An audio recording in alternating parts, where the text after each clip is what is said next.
3월 2일부터 불임절 시즌이 시작됩니다. 3월 3일 불임절, 그리고 3월 4일은 수산 불임절, 이렇게 이어집니다. 이 불임절을 앞두고 굳이 이제 이스라엘의 명절을 가지고 오는 이유는 이것을 오늘 우리가 어떻게 의미를 되새기자 그런 의미보다도 이 불임절이 있었던 그 장소가 페르시아예요. 그 페르시아가 오늘날의 이란입니다. 이란이라는 나라가 그 국민들은 자신들을 페르시아라고 불러달라고 그렇게 하더라고요. 제가 독일에서 만난 이란 사람들을 하나같이 이란이라고 부르면은 별로 안 좋아해요. 자기들은 페르시아라고 불러주면 좋겠다. 제가 여러 사람 만났는데 다 그렇더라고요. 안 그런 사람이 있는지 모르겠지만, 여하튼, 오늘날 이 지구상에 이란이 굉장히 뉴스의 핵심이 되고 있습니다. 이런 시즌에 이 불임절의 의미를 한번 새겨보는 것이 도움이 되겠다라고 생각이 되어서 말씀을 드립니다. 아까 이 3절을 읽어야 되는데 안 읽은 이유가 지금 읽기 때문에. 자, 여호와께서 너를 슬픔과 곤고와 및 너의 수고하는 고역에서 놓으시고 안식을 주시는 날에, 여기 날이 나옵니다. 히브리어로 욤이죠. 욤. 날에. 어떤 날인가? 브하야라는 말은 이런 일이 있을 것이다. 므욤. 뭐뭐 하는 날에 이런 일이 있을 것이다. 이런 구도로 진행되고 있습니다. 어떤 날인가 봤더니 열방이 야곱과 하나 되고 연합된다. 이제까지 구약의 이스라엘은 이스라엘 뿐이었는데 이제 열방이 이 야곱과 이스라엘에 연합되고 하나 된다. 이미 이사야서에서는 사도행전을 이미 내다보고 있습니다. 이스라엘은 이스라엘만 위한 것이 아니라 열방이 함께하고 연합되어 하나 되는 그 비전을 이미 갖고 있습니다. 그리고 이스라엘이 고토로 돌아오는, 아직 이스라엘은 이사야 당시에는 자기 땅에 있었습니다. 그런데 언젠가 이 이스라엘은 나라와 땅을 잃고 포로 잡혀갔다가 다시 돌아오는 그런 날. 자, 그런 날이 오는데, 이 말입니다. 자, 여기서 진정한 해방과 자유가 주어지는 날, 그 날이 언제일까? 자, 우리는 이미 신약을 갖고 있기 때문에 그 답을 알고 있습니다.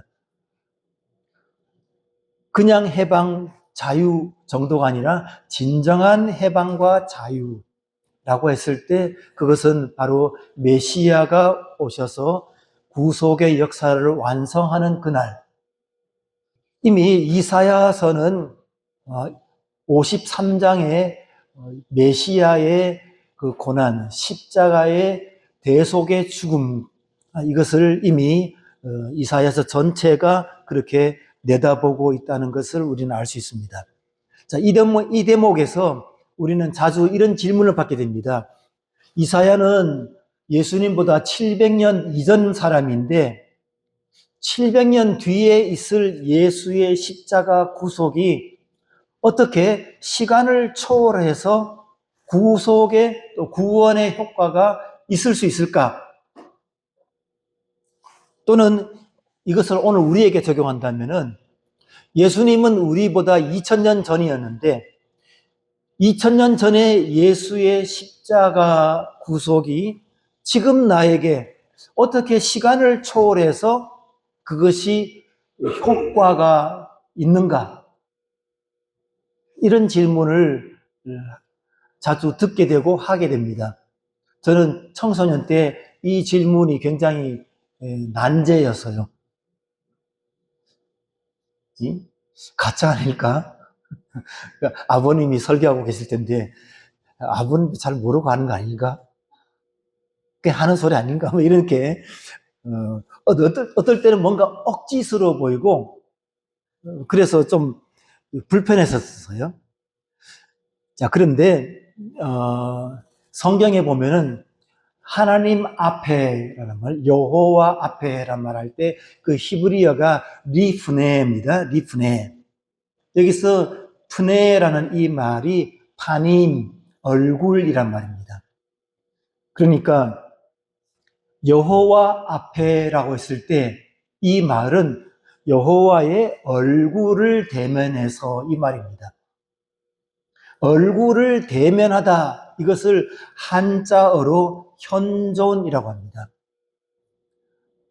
하나님의 얼굴을 대면한 자리에서라는 말이 바로 리프네라는 말입니다.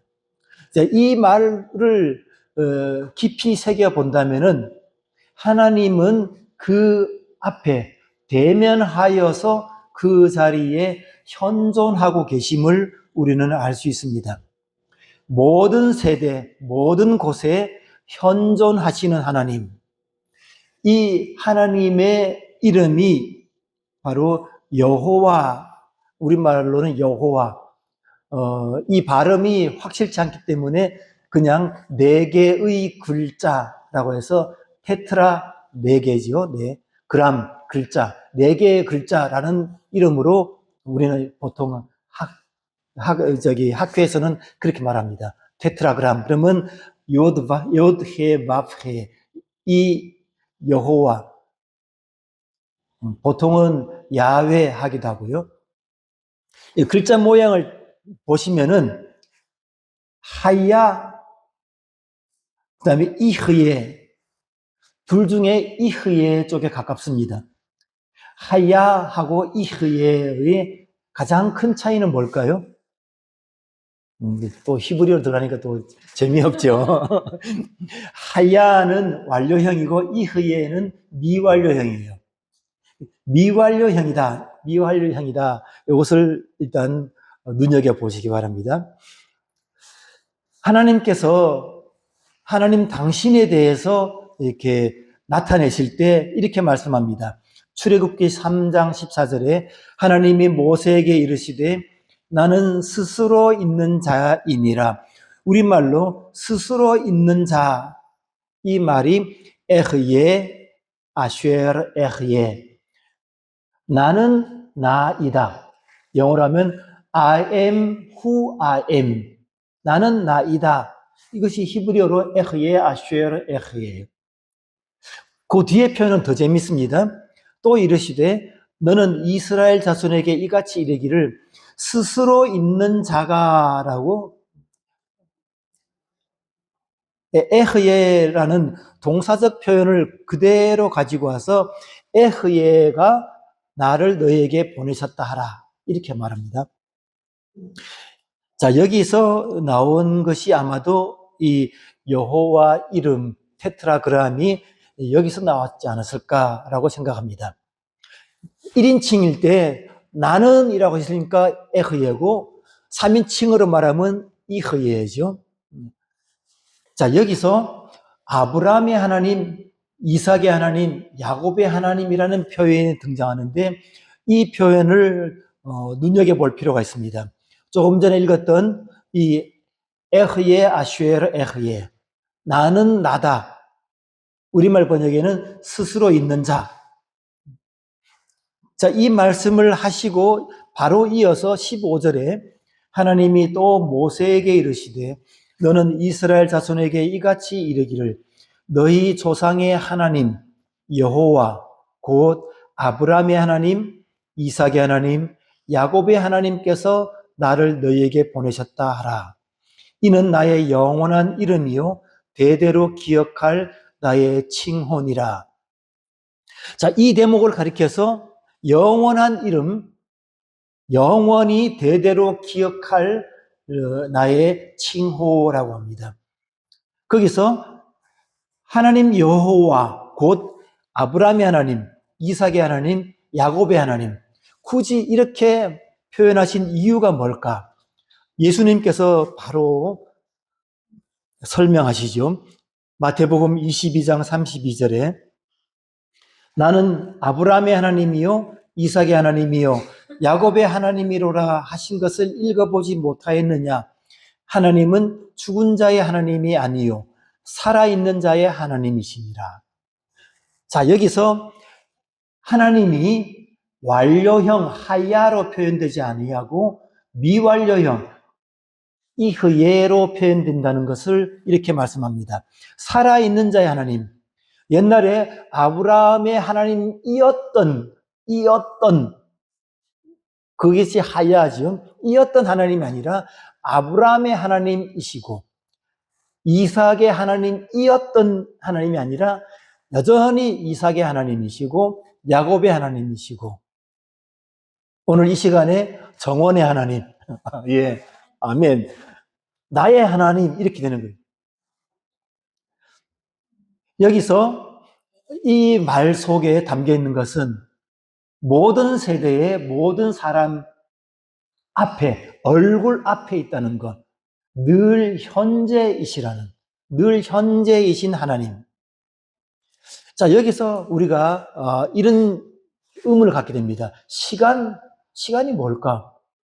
이미 아브라함은 벌써 3,000년도 더 전의 사람인데 왜 현재로 이야기할까? 여전히 현재로 말씀하실까?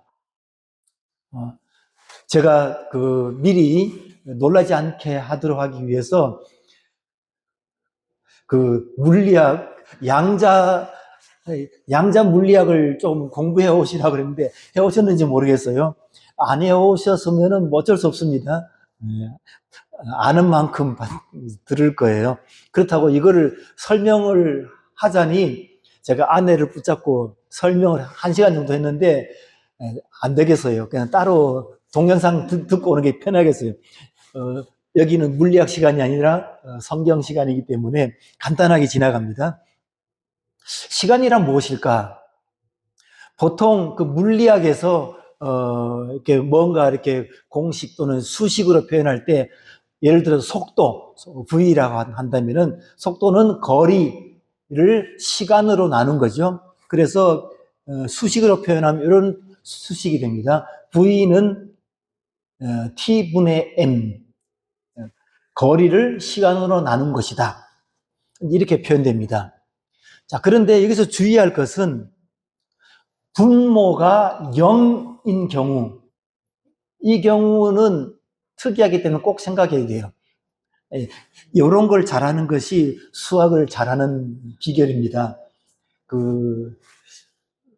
여러분들이 혹시 오해하실까 모르겠는데, 제가 이제 김성봉 목사님이 저를 이야기하실 때, 언어에 뭔가 재능을 받은 사람 이렇게 이야기하셔요.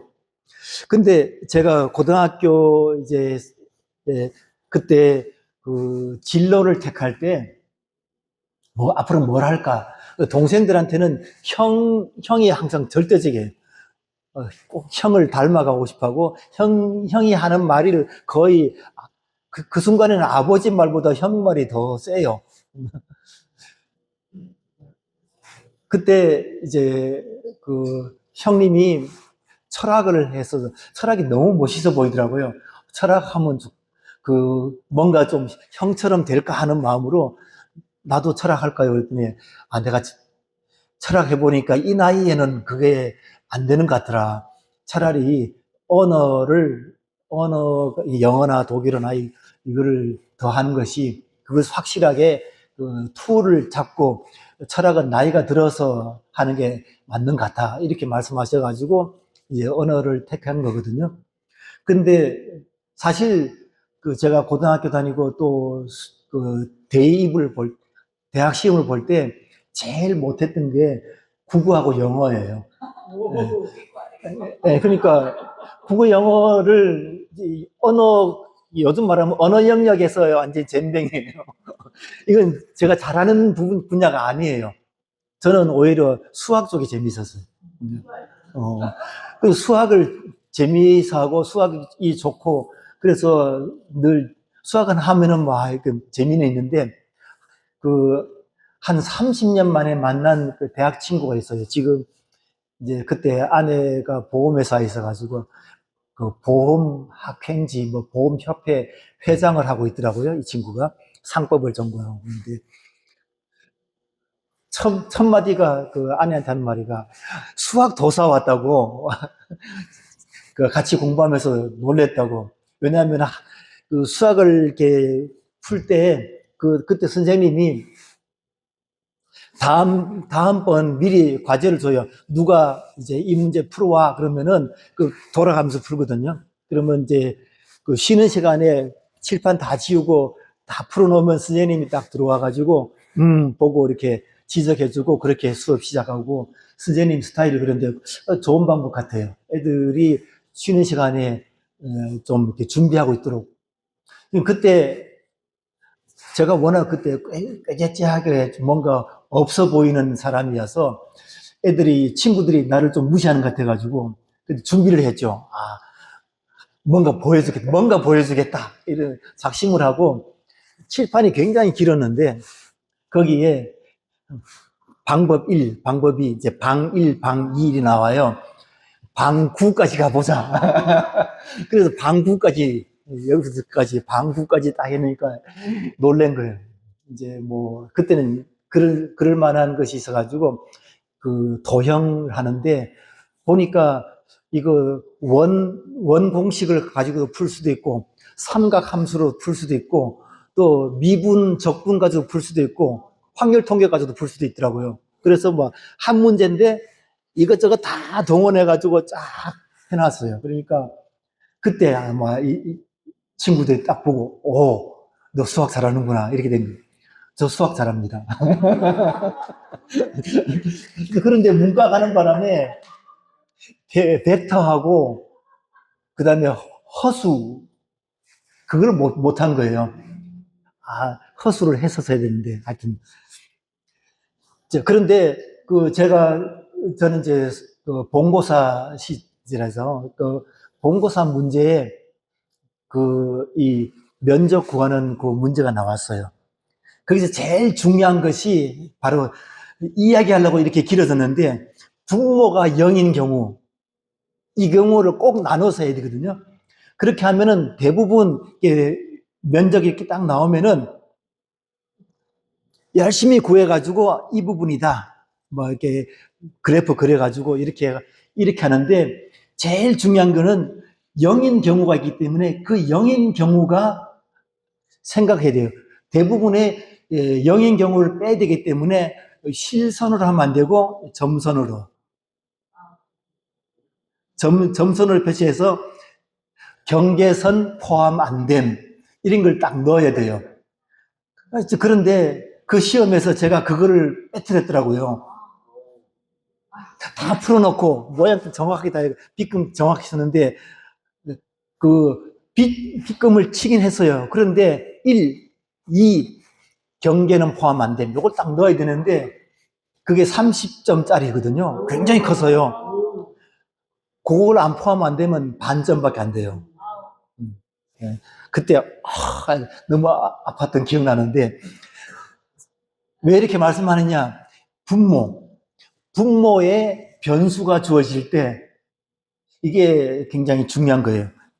지금 이야기하려고 이렇게 어려운 겁니다. 자, 0의 의미가 뭘까? 0의 의미가 뭐죠? 그 수학에서 0은 이제 중세 때 인도에서부터 이렇게 그것이 쓰여져 가지고 전 세계에 퍼졌는데 0 없다는 거예요. 예를 들어서 그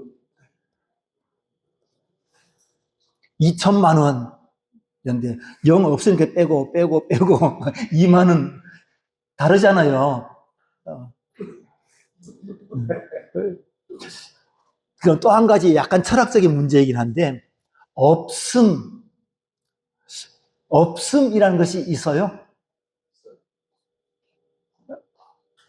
가끔 보면 성경 읽다 보면은 없음 이런 것이 있죠. 그 다음에 이것과 관련해 가지고 어둠은 빛을 포함하여서 아무것도 없음인가? 흑암이라는 것이 있음인가? 자, 이거 관련해서 또 한 가지 조금만 더 나가겠습니다. 죽음은 없어지는 것인가? 제가 이야기를 했을 때 아내가 바로 반응을 하더라고요. 맞아.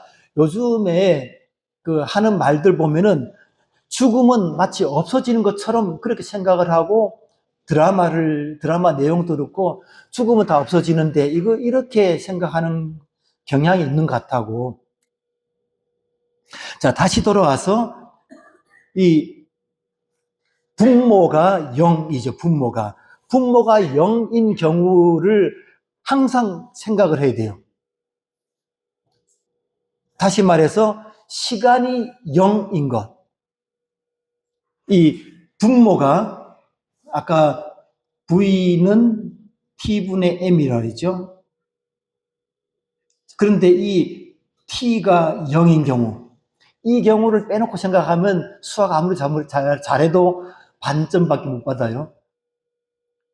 이 시간이 0인 그 세계가 바로 양자역학의 세계입니다. 제가 이야기로는, 제가 뭐 잘못 이해할 수도 있지만은, 양자할 때 양자가 요 양자입니다. 불량할 때 양. 그게 영어로 하면 퀀터티죠. 퀀터티에서 나온 말이 퀀텀. 퀀텀이라는 게 바로 양자예요. 이 양자 세계에는 얽힘이라는 것이 있습니다. 양자 역학에서 제일 중요한 것이 중첩과 얽힘, 이 두 가지가 있는데, 이 얽힘 관계, 이제 A하고 B하고 두 입자가 있는데, 이 A하고 B가 얽힘 관계에 있다면은, 그 둘, 한자로는 이것도 양자죠. 그 둘은 아무리 먼 거리라도 동시적이다. 이거는 전문용어로 비국소적, 비국소성. 나중에 그냥 들어놓고 나중에 집에 가서 양자역학을 따로 공부하시기 바랍니다. 자, 이것이 다름 아니라 현재 우리가 살고 있는 실제의 물리 세계예요.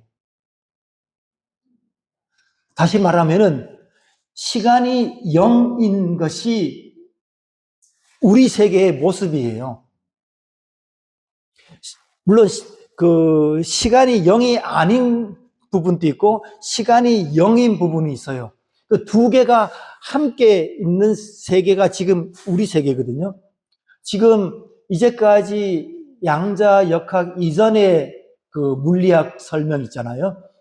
그 전통적으로 아인슈타인이 말하는 그런 또 뉴턴이 말하는 그 세계, 보이는 물리 세계, 그리고 지금 양자역학의 이 세계, 이것이 현재 우리가 살고 있는 물리 세계를 설명하는 툴입니다. 저는 생각하건대 이 둘도 아직 완전하지 못하다. 우리가 몸담고 있는 세계는 그보다 더 무궁무진하다라고 생각할 수 있어요. 이제까지 우리는 이런 질문을 가졌습니다. 입자인가 파장인가? 빛이 입자인가 아니면 파장인가? 또는 전자가 입자인가 파장인가? 원자, 알갱이라고 생각했는데 그것이 알갱이인가 아니면 파장인가? 지금 양자역학 세계에서 들어오면서 이해한 거는 입자이면서 파장이다 그래요. 이 부분 잘 이해가 안 될 겁니다. 근데 우리 눈에는 지금 다 이게 파장으로 보여요. 얼굴 있잖아요, 다. 있는데 왜 파장은 안 보이고 형태로 보여요? 원자가 이제 화학적 결합하면 분자가 되잖아요. 그 분자가 커져서 물체가 되는데 이 물체가 그 자체로 알갱이들의 결속된 것이면서 동시에 여기서 파장이라고 그래요. 입자이면서 파장.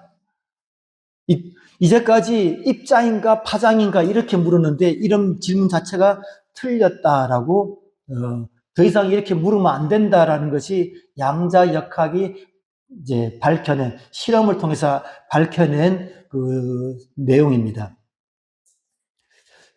이제 왜 우리 눈에는 파장이 안 보이는가? 그것은 이 막스 플랑크 상수라는 이걸 통해서 우리가 알 수 있어요. 그 막스 플랑크, 그러니까 공부 좀 한 사람들은 다 알더라고요. 독일에 가면은 각 대학들마다, 이름 있는 대학들마다 중요한 연구소들이 있는데, 이 연구소가 거의 다 플랑크 연구소예요. 막스 플랑크 연구소예요. 이 독일을 이끌어가는 중요한 그 기관인데, 한국으로 치면은 그 키스트 또는 카이스트 같은 그런 기능을 하는 연구소들이에요. 그런데 아주 굉장한 연구들을 합니다. 제가 목회를 할 때, 그때 그 물리학 박사가 지금은 굉장히 중요하게 쓰일 텐데, 그 친구가 이게 막스 플랑크 연구소에 있어서 거기에 우리 교회 다니는 청년들이 한 서너 명 있었어요. 신방 갔는데, 목사님 신기한 거 보여드릴게요. 저기 원자를 사진 찍는 거 보셨어요? 그러더라고요. 그래서 못 봤는데 그랬더니 보여드릴게요. 그런데 가서 데리고 갔는데, 그 사진을 이렇게 요즘에는 기술이 돼가지고 그게 탁 찍어요. 옛날에는 어떻게 했냐면은 센서를 길게 쭉 뽑으면은 뽑고 계속 길게 늘리면은 더 이상 늘릴 수 없는 끝이 있을 거예요. 그 끝을 가지고 딱 닿으면 부러지니까 닿기 직전에서 이렇게 가면서 이렇게 더듬어요. 더듬어가지고 그 물체를 이렇게 옮겨가지고 요 물건은 이렇게 생겼다. 그런 것을 이렇게 하는 그 기계를 보여주더라고요. 지금 막스 플랑크 상수 얘기도 여기까지 왔네.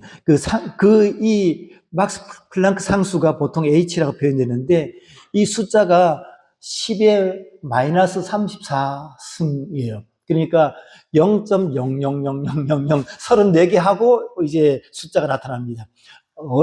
무진장 작은 숫자예요. 지금 파장이 바로 요 상수를 근거로 있는 파장이기 때문에 우리 눈은 안 보여요. 안 보인다고 없는 거 아니거든요. 실험실에는 이게 그 극저온, 절대 저온이 극저온 마이너스 270 몇 도까지 내리고 이렇게 하면 이것이 검출됩니다. 진동수 할 때 여기도 T가 분모에 들어가죠. 또 에너지를 계산할 때도 이 V가 있는데, 이 V도 결국에는 T가 분모에 들어가기 때문에, 이처럼 이 분모가 0이 되는 것이 분명히 있는데, 여기에 대해서 분명히 이런 부분도 있다라고 수학적으로 T가 0이 아닌 것, 이것이 동시에 있는 것이 현재 우리의 세계입니다. 여기까지 해서 양자역 물리학은 여기까지. 네. 제가 드리고 싶은 말씀은 중첩과, 아까 양자역학에서는 중첩하고 얽힘, 이 두 개가 굉장히 중요한 발견인데, 중첩과 관찰, 이 관찰은 상호작용이라고 그래요. 왜 중요하냐면은 이 시간이라는 것은 결국에 상호작용 때문에 생겨나는 현상이다. 본질이 아니라 현상이라고 그래요. 그리고 이런 외부 잡음 때문에, 노이즈 때문에 코헤렌스를 잃어버리는 거, 디코헤렌스. 이 문제가 양자 컴퓨터를 만들 때 이 문제 때문에 이 문제하고 씨름하면서 이 문제를 해결해야지 양자 컴퓨터를 가거든요. 왜냐하면 코헤렌스라는 것은 어떤 그 성질을 잃지 않고 계속 가야 되는데, 예를 들어서 어떤 입자를 하나 만들었어요. 제 아내가 그 IVF 그 활동을 했는데, 거기 IVF 동아리에서 가끔씩 심각한 그 신학적 토론이 있어요. 어떤 그 잘난 척 하는 선배가 하나 있는데, 너희들 이런 거 들어봤어? 그러면서 막 이제 치고 나와요. 그러면서 주로 하는 이야기가 자유주의 신학 이야기를 많이 해요. 그러면서 막 그 자유주의 신학을 막 펼쳐요. 근데 많은 사람들이 심기 불편한데, 그래서 막 토론하고 그러는데 막, 그러면은 이 선배는 막 지지 않고, 너희들 이런 거 못 들어봤지? 못 들어봤지? 그러면서 막 잘난 척 막 해요. 그러다 아내가 하도 열받아가지고 이야기를 꺼냈어요.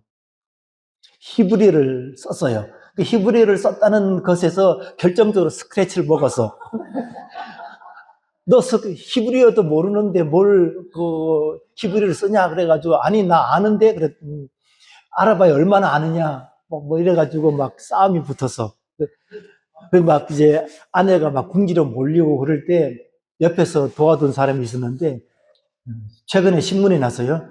그 김기환 박사라고, 최근에 그 중국의 칭화대 핵심 교수로 있다가, 이 사람은 양자 컴퓨터 전문가예요. 물리학인데, 그 양자 중에서 이온을 분리해가지고 이온을 포획해가지고 그 이온을 어떻게 조작하면은, 그 크게 보면 양자 컴퓨터가 두 가지가 있는데 그 중에서 이온 쪽으로 세계 전문가예요. 그래서 한국에서 이제 한국에 오고 싶었는데 한국에는 아직까지 거기에 대해서 전혀 투자할 마음이 없었던 거예요. 최근에 한국에 이제 그 환경이 조성되니까 중국 떠나고 한국에 들어왔어요. 근데 그 친구는 보니까 참 그 신앙이 확실한 개혁주의 신학이더라고요. 가끔씩 이제 글을 내는데, 개혁주의 신학에 의하면 그러면서 막 글을 내요. 그 물리학자답게 막 그 논리 정연하게 딱 내고 하는데, 그 친구가 옆에서 막 도와줘가지고 특별히 가까워집니다. 여하튼 그 이온을 포획해가지고, 이온이 정말 그 변하기 쉽고 뭔가 불안정하거든요. 그 성질을 계속 유지하도록 포획해가지고 유지하도록 하는, 그것이 기술의 관건인데, 요즘 보니까 그게 한 10개 정도, 이온 10개를 연결해가지고 딱 그 조작 가능하다 그래요. 그럼 10개면 2의 10승이거든요. 2의 10승까지 연산이 가능한 거예요.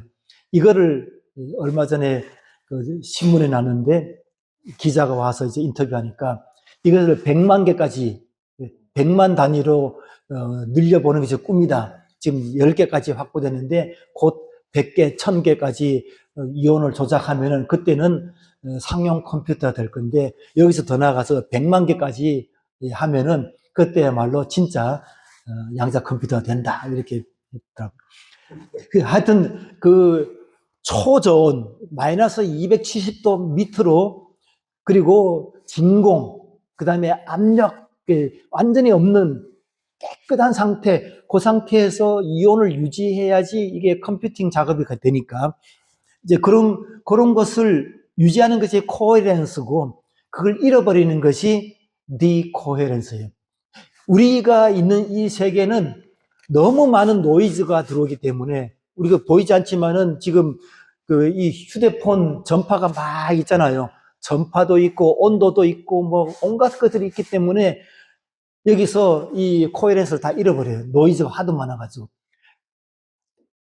이것을 잃지 않게 하는 것이 이제 기술의 아주 관건이죠. 이제 이런 내용들이 있습니다. 여기서 우리가 알 수 있는 것은 시간이 0인 세계. 아까 말했죠. 여기 비국소성. 실제 중국에서 실험 성공했어요. 지상에서 이렇게 그 두 개를, 이온인지 아니면 그 원자인지 뭔지 모르겠는데, 하여튼 두 개를 조작해서 얽힘을 만들어서요. 얽힘을 만들어서 하나는 지상에 있고 하나는 우주 정거장에다 보낸 거예요. 중국이 우주 정거장 갖고 있잖아요. 거기 보내가지고 킬로수가 거의 1700 몇 킬로 떨어져 있는데 실험을 했는데 이게 확실히 입증됐습니다. 무슨 말이냐면은, 예를 들어서 이 A라는 입자가 0 또는 1을 가져요. 얘가 0을 가지면 이 얽힌 관계는 얘가 0이면 요거는 1. 0, 0을 갖게 할 수도 있고 0, 1로 서로 반대되게 갖게 할 수도 있어요. 근데 이 경우에는 얘가 0이면 얘는 1로 이렇게 얘가 0으로 바뀌었으니까 너도 1로 바뀌어. 이게 아니라 얘가 0이 되면은 얘는 그냥 동시에 1이 되는 거예요. 이걸 통해 가지고 시간이 0인 세계가 있다는 것을 확실하게 실험으로 증명해낸 것이 그것이 양자세계. 시간이 0인 세계. 그러니까 아무리 떨어졌어도 우주 이쪽에서 저쪽까지 몇억 광년이 떨어졌어도 이 얽힌 관계에 있는 것은 얘가 어떤 것에 따라서 제가 그대로 동시에 연결돼요. 동시에 연결되어 있다는. 시간이 0인 세계이죠. 빛이 아무리 가도 몇억 광년인데 이건 동시에 이건 됩니다. 다시 말해서 시간이 0인 세계가 있다라는 것이 확실하게 실험적으로 발견됐습니다. 이게 무슨 말이냐? 하나님 앞에서는 모든 것이 시간이 0이라는 거예요. 물리학의 세계에서도 시간이 0인 세계가 있다고 확실하게 실험적으로 밝혀졌는데 그 하나님 앞에서 성경의 표현대로 리프네 하나님의 얼굴을 대면하여 모든 사람과 모든 사건과 모든 현실이 하나님과의 관계에서는 시간이 0인 겁니다. 하나님의 얼굴 앞에 있는 겁니다. 그렇기 때문에 아브라함의 하나님, 이삭의 하나님, 야곱의 하나님이란 이것이 문학적 표현이 아니라 실제적이고 사실인 겁니다. 우리가 이해하는 세계에서는 우리가 이제까지 전통적으로 양자역학을 알지 못할 때는 시간이라는 것을 잘 알지 못했기 때문에 시간 속에서 자꾸 이해하려는 그 경향성 때문에 그게 걸린 것이지 우리 물리 세계 자체가 이미 양자역학처럼 시간이 0인 것이 있는데 그 2000년 전에 예수님의 십자가가 지금 우리에게 하나님의 존전 앞에서는 하나님의 얼굴 앞에서는 그건 아무 문제가 아닌 것이에요. 우리의 이해 방식에서 문제가 있는 것이죠. 그렇기 때문에 하나님 앞에서는 시간이 0이다 라고 생각하면은 많은 문제가 해결될 겁니다.